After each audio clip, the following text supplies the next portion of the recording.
Now we will hear from Enrique Sanchez, who will speak to us about growing up as a Mexican immigrant in the U.S., saddled with student loans.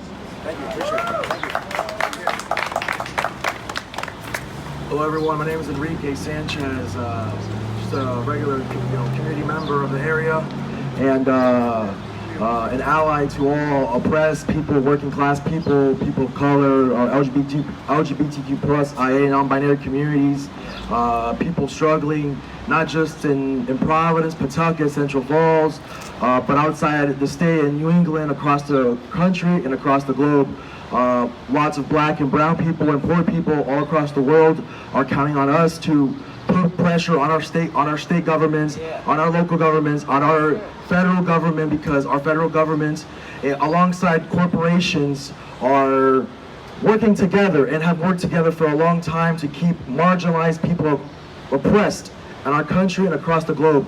I'm talking about companies like Amazon, companies like Raytheon, companies like Raytheon, Amazon, Boeing, all these war corporations and politicians like our federal delegation who take money and profits from them and use it for their own expenses, and they don't look after poor people and working class people across the country.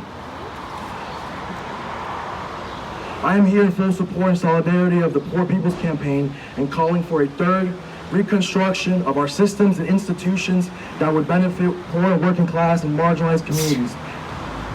Capitalism is an economic model that benefits few humans on this earth and leaves behind and keeps in poverty billions of people in our country and across the globe. Being a Mexican American and growing up in the U.S. has been a challenge in many stances, in the same way it has been for our black and brown, indigenous, LGBT plus, IA, and poor people across this country. I believe we're all the same fight against racist, elitist, ruling class of this country that keeps our people oppressed and marginalized. I grew up in Iowa. I was born here in Rhode Island, but I grew up in Iowa for a long time. Keeps in poverty. There were people there that I worked with, black and brown people, but I had a lot of white friends and allies. Oh, okay. I had a lot of white friends and allies, but I noticed that, race did have a determining factor in our relationships. I noticed that class had a determining factor in our relationships.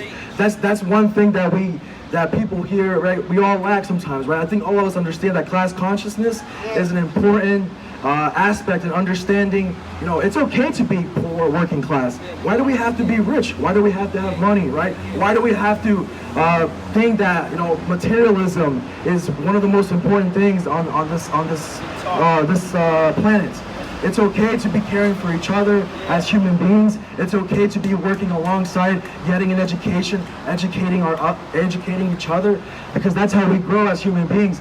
But growing up, I was taught materialism, money, power, wealth, traveling. Those were the most important things for our young people and our generations. But I believe our younger generations, alongside of other folks in the older generations, we're coming to an understanding, especially now through COVID-19. We're starting to work together in cooperation and unification. We're starting to work through mutual aid, through projects like feeding our houseless communities, feeding our most poorest communities, and that's how we're going to keep growing and keep investing in one another.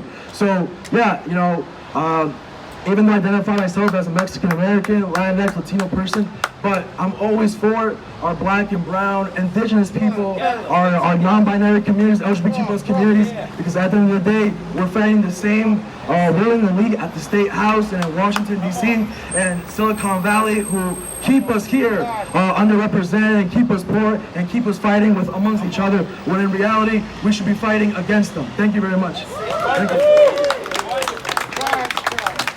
Thank you, Enrique.